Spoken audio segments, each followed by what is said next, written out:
प्रणाम बच्चों। इन video number 4 बेटा we learn about the tsunami. Tsunami means बेटा एक तरीके से देखा जाए तो destructing waves. In Japanese language बेटा सुनामी मीन्स डिस्ट्रक्टिंग वेव्स, एक तरीके से इस तरीके की लहरें जो सब कुछ तहस नहस कर देती हैं, खत्म कर देती हैं। अब यहाँ क्या लिखा है देखते हैं कि due to the volcanic eruption और the earthquake on the sea floor, high oceanic waves are created. They are known as tsunami. They are high and have a unimaginable length. एक तरीके से देखा जाए बेटा तो ओशनिक पार्ट में, oceanic landform area में जब अर्थक्वेक की सिचुएशंस क्रिएट होती है तो उसके फोर्स से बेटा ये डिस्ट्रक्टिंग वेव्स बनती हैं। क्लियर? इनकी हाइट जो है बहुत ज़्यादा, वेव्स की हाइट बहुत ज़्यादा होती है और उसकी जो लेंथ है बेटा वो अनइमेजिनेबल है। एक तरीके से हम अंदाजा भी नहीं लगा सकते कि इतनी बड़ी लहरें आ सकती हैं।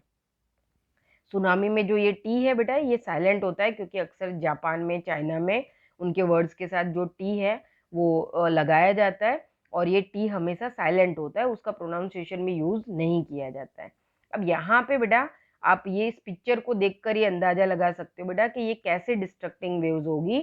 आप रोड देख रहे हो, रोड के ऊपर लैंप पोल्स देख रहे हो, बहुत सारे बड़े बड़े होर्डिंग्स देख रहे हो बेटा, है ना, जो स्टेट और किलोमीटर ग्राफ्स और ये सारी चीजें दिखाते हैं। 2004 में बेटा जो सुनामी आया था एक्चुअली नियर बाय, अगर हम, मुझे जहाँ तक याद है कि मैंने बहुत ही डिस्ट्रक्टिव सुनामी अगर न्यूज़ वगैरह में देखा हो, क्योंकि हम तो अहमदाबाद जैसे जोन में रहते हैं बेटा, यहाँ तो फ्लड भी नहीं आता। सुनामी की बात तो बहुत दूर की है, क्योंकि कोस्टल रीजन एरिया नहीं है। सुनामी अक्सर कोस्टल रीजन एरिया में आता है बेटा, क्योंकि ये ओशनिक वेव्स है। क्लियर? यहाँ पे बेटा 2004 के न्यूज़ में जिस तरीके से हमने देखा था बेटा, 2004 में जो सुनामी आई थी बेटा उसने बहुत कुछ जापान से लेके भारत तक बेटा तहस नहस कर डाला था। लगभग मोर देन 2 लाख पीपल्स बेटा of Thailand, India, Indonesia, Sri Lanka, and other southern eastern countries beta became the victim of this highly destructive tsunami waves. Particular day बेटा 26 दिसंबर 2004 का था। अभी भी मुझे वो न्यूज़ के अंदर जो अलग अलग इंसिडेंट्स उस समय के बताए गए थे कि कैसे कैसे बेटा कितने सारे लोगों की कहानियां निकल कर आई थी। जैसे मैंने आपको अर्थक्वेक के टाइम पे गुजरात के भूकंप के बारे में बताया था, वैसे ही ये 2004 का डिस्ट्रक्टिव सुनामी था बेटा, और इसने बहुत सारा नुकसान पहुंचाया था। देखो यहाँ पे आप वेव्स देखकर अंदाजा लगा सकते हो बेटा, नीचे उसका किलोमीटर का ग्राफ बताया आपको कि there length is approximately 700 to 1600 kilometres. This waves travel with a great speed and force बेटा, उसका जो किलोमीटर का ग्राफ कितना है बेटा 700 to 1600, बराबर। ऑब्जेक्टिव क्वेश्चंस में आएगा बेटा, आपको इसको लर्न करना है। This waves travel with the great speed and force, और ये बहुत ही हजारों किलोमीटर एरिया से बेटा जब ये डेवलप होती है वहां से लेकर ये स्टार्ट होती है बहुत ही स्पीड के साथ, और फोर्स फोर्स इतना ज़्यादा होता है बेटा कि उसके सामने अगर कुछ भी आएगा तो सब कुछ तहस नहस हो जाता है, वो कुछ भी छोड़ता नहीं है। By the time they rich the cost, they attain the great height and the power which causes a great deal of destruction in the coastal region area. It was witnessed on 11 March 2011 in Japan, बराबर। 2011 Japan जो near by tsunami का वो है, उससे पहले जो बात करें अगर हम तो 2004 की बात कर सकते हैं बेटा, जो कि मैंने अभी आपको बताया कि इंडिया, इंडोनेशिया, श्रीलंका, थाईलैंड, ये सारे जो कंट्रीज है बेटा इन्होंने मेजर जो है सुनामी को उस समय एक तरीके से देखा था बेटा, फील किया था और डिस्ट्रक्शन हुआ था। और जापान का नियर बाय ये तो आपको भी याद होगा, बराबर, है ना। न्यूज में आपने देखा था बड़े बड़े शिप जो है बेटा इन वेव्स के एक तरीके से फोर्स से, सोचो जो शिप समुंदर के इतने ज्यादा उसमें चलते हैं बेटा, किसी भी तरीके की उसका सामना कर सकते हैं वो, लेकिन यहाँ पे इन वेव्स के सामने उनका भी कुछ नहीं चल रहा था। वो शिप्स पूरे के पूरे उलट जा रहे थे बेटा। 5 स्टोरेज बिल्डिंग है, खिलौनों की तरह टूट टूट के वेव्स के फोर्स से जो है पानी में बह जा रहे थे। ये पिक्चर्स तो आप लोगों ने भी देखे होंगे 2011 में, बराबर। तो समझ सकते हो बेटा कि किस तरीके की डिस्ट्रक्टिंग वेव्स होती है जो सब कुछ तहस नहस कर देती है, कुछ भी नहीं छोड़ती है, बराबर। अब आगे बढ़ते हुए देखते हैं हम कि strong and whirling winds also create the big and strong waves. Once the storm gets over, these waves became tall with a high wavelength which can travel great distance. Such waves causes a great deal of the destruction in the coastal region, hence they are known as the destructive waves. At the times rock falls, ice falls or the underwater landslides or the slumps can generate displacement on the water to create a tsunami. अब पूरे paragraph के अंदर बेटा ये clear है कि tsunami already हमको पता है कि अर्थक्वेक जो ओशनिक पार्ट है बेटा, उसका भी अपना नीचे लैंडफॉर्म एरिया होता है। जब यहाँ पे अर्थक्वेक होता है बेटा, एक तरीके से भूकंप आता है बेटा उन लैंडफॉर्म एरिया में, तो उसके वाइब्रेशन की वजह से उस लैंडफॉर्म एरिया के ऊपर जो वाटर बॉडी एरिया है उसके ऊपर फोर्स क्रिएट होता है। यानी कि ओशंस की जो वेव्स है बेटा, वो वेव्स में फोर्स क्रिएट होता है, और ये वेव्स जो है वो धीरे धीरे धीरे धीरे देखा जाए तो बेटा ग्रेट स्पीड ले लेती है। और इनकी हाइट जो है, जब ये ओशनिक पार्ट में होती है, समझ लो कि बेटा ये ओशन का एरिया है, बराबर ना। ये जब ओशनिक पार्ट में बीच के सेंटर पार्ट में होती है बेटा, तो वेव्स के पास फैलने के लिए काफी प्लेस होती है, जिसकी वजह से बेटा इसकी हाइट हमको तब ज्यादा दिखाई नहीं देती है। लेकिन जैसे जैसे ये कोस्टल रीजन एरिया में आती है, समझ लो कि ये कोस्टल रीजन एरिया में आ गई, बराबर। कोस्टल रीजन एरिया इतना नैरोअर है, जैसे जैसे ये वेव्स बेटा कोस्टल रीजन एरिया की तरफ आएगी, वैसे वैसे इन वेव्स की जो हाइट है बेटा, वो हाइट बढ़ते चली जाएगी। यानी ये और भी ज्यादा डिस्ट्रक्टिव और भयानक हो जाती है। इनकी हाइट इतनी ज्यादा होती है कि ये लगभग 5 मंजिली 6 मंजिली इमारत तक पहुंच सकती हैं, इतनी ज्यादा हाइट होती है। क्योंकि मुझे अभी भी याद है 2004 में जो न्यूज हमने देखे थे बेटा, तो अंडमान निकोबार आइलैंड ग्रुप में बेटा एक टूरिस्ट थी, फ्रांस की थी, उनका एक मुझे अभी भी याद है, जब वो चेन्नई एयरपोर्ट पे पहुंची थी तो उनका इंटरव्यू लिया गया था। और उसमें जब उन्होंने अपनी एक तरीके से कहानी बताई थी, तो सुनकर ऐसा लग रहा था कि कैसी सिचुएशन का उस लेडी ने सामना किया होगा जब वो वहां पे अंडमान में बेटा होटल में रुकी हुई थी, तो 4th फ्लोर पे उनका कमरा था। जब ये वेव्स आई बेटा, तो एक तरीके से देखा जाए तो कमरों में पानी भरने लगा ऊपर की तरफ, इतनी हाइट इतनी ज्यादा ऊंचाई थी उनकी। तो उनके दो बेटे थे, एक छोटा बेटा था 6 to 7 years का, और जो बड़ा बेटा था वो 11-12 years का रहा होगा। अब क्या है कि जब पानी कमरों में भरने लगा बेटा होटल के अंदर, तो वो लेडी अपने बच्चों को दोनों हाथ में अलग अलग तरीके से दोनों बच्चों के हाथ पकड़कर तैरने की कोशिश कर रही थी। लेकिन दोनों बच्चों को पकड़ के तैर रही थी, तो वो प्रॉपरली खुद भी नहीं निकल पा रही थी, ना ही बच्चों को बचा पा रही थी। तो सोचो एक माँ के लिए बेटा उस समय डिसीजन लेना पड़ा कि दो में से किसी एक का हाथ छोड़ दें। तो उन्होंने बड़े बेटे से थोड़ा उसको समझाया, वो बच्चे अच्छे तैराक थे, तैरना जानते थे, कि बेटा आप अपने आप को बचाने की पूरी कोशिश करो, कुछ भी आपको सहारा मिले तो पकड़ के खड़े हो जाना। और इस तरीके से करके बेटा उन्होंने अपने बड़े बेटे का हाथ छोड़ दिया, किसी तरीके से तैरते हुए वो अपने छोटे बेटे को बचा के निकाल लाई। लेकिन जो बड़ा बेटा है वो कुछ घंटों के बाद जो है, वो जो होटल का मेन गेट होता है उस पे जो वुडन के जो डिजाइनिंग पिलर्स होते हैं, उन पिलर्स के उसमें उसका शर्ट फंसा हुआ था, और वही पिलर पकड़ के वो ऊपर के साइड जो है उसने अपने आप को प्रोटेक्ट करके रखा हुआ था। और फिर जब सोचो वो माँ ने जब अपने बेटे को देखा होगा बेटा, तो कितना मतलब उसके लिए एक तरीके से देखा जाए तो वो सिचुएशंस उसकी जिंदगी की सबसे ज्यादा वैसी सिचुएशन रही होगी कि एक माँ को डिसीजन लेना पड़े कि दो में से किसको बचाएं। लकीली उनके दोनों बच्चे बच गए। लेकिन जब चेन्नई एयरपोर्ट पे वो उनका इंटरव्यू हो रहा था, जब वो न्यूज एंकर्स को बता रही थी कि उन्होंने उस समय क्या देखा और क्या फील किया बेटा, तो हम समझ सकते हैं बेटा कि किसी भी माँ के लिए तो ये बहुत बड़ा एक तरीके की ऐसी कंडीशन रही होगी जहाँ पे उनको ऐसा डिसीजन लेना पड़ा होगा, बराबर ना। इन पिक्चर्स में आप उन वेव्स को देख सकते हैं बेटा, यहाँ पे आपको सेकंड पिक्चर जो इधर दिख रहा है, उन वेव्स की हाइट का अंदाजा हम लगा सकते हैं। यहाँ पिक्चर देखकर भी हम पूरी तरीके से नहीं समझ सकते बेटा कि क्या सिचुएशन रही होगी, क्योंकि जब नैरोअर एरिया में आते हैं तो धीरे धीरे इनकी हाइट बहुत ज्यादा बढ़ जाती है। तो ये सुनामी बेटा एक तरीके से डिस्ट्रक्टिव वेव्स, जिनको जापानी लैंग्वेज की वजह से इसका नाम जो है वो सुनामी रखा गया है।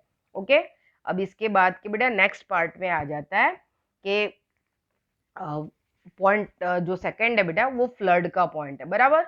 जैसे कि सुनामी कोस्टल रीजन एरिया में आता है बेटा, वैसे ही फ्लड की कंडीशन जो है हम देखते हैं हमेशा जो है रिवर एरियाज के आसपास के जो जोन है बेटा, उनको ज्यादा से ज्यादा इससे नुकसान होता है। ये जो शंकर भगवान का पिक्चर है, इनको देखकर अक्सर मुझे केदारनाथ बराबर याद आ जाता है। आप लोगों ने अभी कुछ 2-3 साल पहले ये मूवी भी आई थी बेटा, मतलब ट्रू स्टोरी पे थोड़ा सा डिपेंडेड मानी जाती है।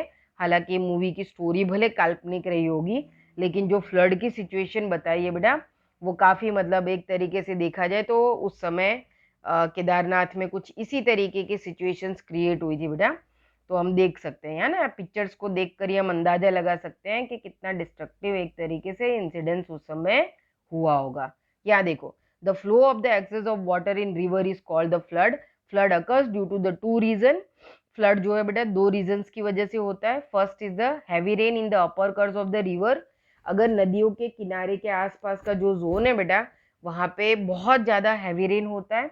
और second, if a dam on the river bank और the flood occurs in the low lying areas on the river bank. अगर बेटा कोई पर्टिकुलरली मेजर डैम्स हैं, वो ब्रेकआउट हो जाते हैं, टूट जाते हैं, या तो फिर फ्लड की कंडीशन होती है, बराबर। जैसे कि रिवर बैंक एरिया के आसपास इतनी ज्यादा हैवी रेन हुई है कि नदियों का पानी बेटा अपने जो पर्टिकुलर नॉर्मल उसका जो फ्लो होता है उससे कई गुना ज्यादा बढ़ जाता है, तब जाके फ्लड की कंडीशंस होती है, क्योंकि रिवर का जो वाटर है उसके आसपास का जो लैंडफॉर्म एरिया है बेटा उसमें एंटर करने लगता है ना। आजकल तो आप न्यूज में पिछले कितने दिनों से, लगभग लास्ट 1 डेढ़ महीने से हम बेटा दुनिया के अलग अलग कोनों से फ्लड की कंडीशंस को देख रहे हैं। और अभी हमारे खुद के कंट्री के अंदर भी बेटा लगभग मेजरली 7 to 8 ऐसे स्टेट्स हैं जो मेजर फ्लड की कंडीशन को फेस कर रहे हैं, हमारा गुजरात भी है ना। यहाँ पे डैम डैम के ब्रेकआउट होने की बात हो रही है बेटा। तो जब हमारे गुजरात में बहुत मैं खुद बहुत छोटी थी बेटा, उस समय की बात रही होगी, जब मोरबी है बेटा, है ना, मोरबी। देखो यहाँ पे आपके टेक्स्ट बुक में भी लिखा हुआ है 1979, बराबर। क्योंकि जब मैं पढ़ती थी तब मुझे मेरी जो सोशल साइंस की टीचर थी बेटा, उन्होंने तब ये बात बताई थी कि किस तरीके से उनके गांव में बेटा उन लोगों ने, मोरबी के आसपास का ही उनका उसी तालुके का गांव था बेटा। मोरबी एक तरीके से देखा जाए तो गुजरात का मेजर सिटी किसी समय में माना जाता था। अब धीरे धीरे भले छोटा सा टाउन प्लानिंग बन के रह गया है। तो मच्छू डैम बेटा टूट गया था, और किस तरीके से उस समय बेटा मोरबी के लोगों ने उस आफत को बर्दाश्त किया था। मेरी जो टीचर थी वो बताती थी कि जब उनके गांव वगैरह में पानी भर गया था तो उनकी मदर ने जो है उनको वो जो अनाज भरने का पीप होता है ना बेटा, पीप तैरता रहता है पानी के ऊपर, तो उसके ऊपर उनको बिठा दिया था उन्होंने, ताकि क्या है कि वो डूब ना जाए, और किसी तरीके से उनको बचाते हुए वो बाहर एक सेफ एरिया पर लेकर गई थी। ऐसी कहानी बचपन में उन्होंने मुझे बताई थी कि हम मोरबी के रहने वाले हैं, और जब मच्छू डैम टूटा था तो हमने इस चीज को फेस किया था, मुझे अभी भी याद है। तो मेजरली बेटा मोरबी का जिक्र अक्सर गुजरात में होता है बेटा जब डैम के ब्रेकआउट होने की बात होती है। उसके अलावा 1978 में बेटा गंगा यमुना के ऊपर के डैम्स जो है वो हैवी रेनफॉल की वजह से टूटे थे। सूरत 2006 में बेटा तापी, बराबर, पूरा सूरत सिटी जो है जो छोटे लोअर एरियाज थे ना बेटा, वहां पे तो निचाई वाले इलाकों में तो बेटा जो अपार्टमेंट होते थे अलग अलग, उनके सेकंड फ्लोर थर्ड फ्लोर तक पानी चला गया था। और 2008 में बेटा बिहार के अंदर कोसी नदी, है ना, यहाँ तो बेटा ऐसा डिस्ट्रक्शन हुआ था कि नदी ने अपना रास्ता ही बदल दिया था। सोचो बेटा, एक नदी का बहाव एक हजारों साल से एक पर्टिकुलर वे में बह रहा है, और अचानक उस बहाव को वो बदल दे, अपना रास्ता ही बदल दे बेटा, तो कितना ज्यादा डिस्ट्रक्शन हो सकता है। तो ये है बेटा फ्लड की कंडीशन, जो मेजर यहाँ पे आपको ईयर ग्राफ दिए हैं बेटा। इन फ्लड्स को हमने बर्दाश्त किया है। हालांकि जो बिहार है, उत्तर प्रदेश है बेटा, हमारे भारत की जो पर्टिकुलर स्टेट्स हैं, ये अक्सर बेटा हर साल मेजर फ्लड बर्दाश्त करते हैं। कई बार तो ऐसा होता है कि हमारे देश में सूखा पड़ा रहता है, लेकिन चाइना है, नेपाल है, बराबर, यहाँ पे हैवी रेनफॉल होता है बेटा, तो वो नदियां भारत में एंटर करते हुए बांग्लादेश से होते हुए बेटा बे ऑफ बंगाल में जाकर मिलती हैं। लेकिन वो जो हैवी रेनफॉल अगर ऊपर के एरियाज में हुआ है बेटा चाइना नेपाल की तरफ, तो भी भारत में वो पानी नदियों के थ्रू आ जाता है, और फ्लड की कंडीशन कई बार क्रिएट होती है। फिर यहाँ पे केदारनाथ, अक्सर ये शंकर जी का पिक्चर देख के मुझे याद आ जाता है बेटा कि केदारनाथ में तो ऐसा हुआ था बेटा कि टेम्पल के ऊपर के तरफ के जो माउंटेन्स थे ना बेटा, माउंटेन के बीच में वहां पे तालाब था बहुत बड़ा, और अचानक ही ऐसा हुआ था कि बोलते हैं ना बादल फटना, बादल फटने का मतलब है बेटा कि एक एक पानी की बूंद ना एक एक बाल्टी के पानी के बराबर होती है। इस तरीके से कंटिन्यूअसली इतना तेज पानी गिरता है बेटा, और अचानक ही वो जो तालाब था बेटा, वो लेक था, वो ओवरफ्लो हो गया, और वो सारा पानी पहाड़ों से उतरते हुए जो है एंटर हो गया सिटी के अंदर, बराबर। और वहां पे भी बेटा बोलते हैं ना कि हमेशा इंसान गलतियां करते हैं बहुत सारी। तो वो जो पर्टिकुलर एरिया था बेटा, उस एरिया में नीचे की तरफ भी जो नदी थी, नदी में भी तो पानी आ ही रहा था, और ऊपर से जो है ये तालाब का पानी भी बेटा टेम्पल की तरफ आ रहा था। ये तो कहा जाता है कि उस समय एक बहुत बड़ा सा जो है बेटा पहाड़ का जो पत्थर है, क्योंकि लैंडस्लाइड भी हो रही थी हैवी रेनफॉल की वजह से, तो पत्थर खिसक के बिल्कुल टेम्पल के पीछे के एरिया में आके रुक गया। और उस जो पर्टिकुलर स्टोन है बेटा, जो पत्थर है, उसने जो है पानी के बहाव को दो हिस्सों में मंदिर की तरफ से डाइवर्ट कर दिया और मंदिर बच गया था। पर माना जाता है बेटा कि ये जो नदी थी नीचे की तरफ, जिसमें ये पानी जब एंटर हुआ बेटा, तो नदी का जो पहले का पुराना पट था ना बेटा, नदियां अलग अलग तरीके के छोटे छोटे उसमें बहती हैं, तो जो वहां पे मार्केट बना हुआ था, वो मार्केट बेटा नदी के पट में लोगों ने बना दिया था, क्योंकि जो है पिछले 100-150 साल से नदी का वो जो छोटा वाला पट था उसमें पानी आता ही नहीं था।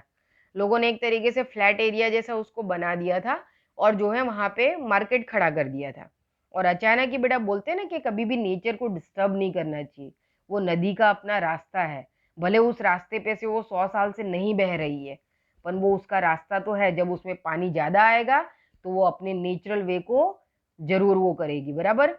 तो यहाँ पे हम देख सकते हैं कि जब नदी में पानी बढ़ने लगा बेटा, तो उसने अपना 100 साल पहले का जो नेचुरल रूट था बेटा, उसमें उसने बहना स्टार्ट किया, जिसकी वजह से वहां के सारे मार्केट जो है बेटा, जो प्लेसेस है, वो सारे के सारे होटल थे, शॉप थे, सब कुछ पानी में बहने लगे, क्योंकि बनाया ही गया था नदी के पट के ऊपर।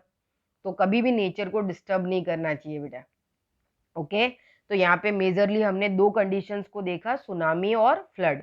इसके बाद का जो बेटा नेक्स्ट वीडियो है, उस वीडियो में हम फेमाइन की कंडीशंस के बारे में और साइक्लोन की कंडीशंस के बारे में देखेंगे। Okay, thank you.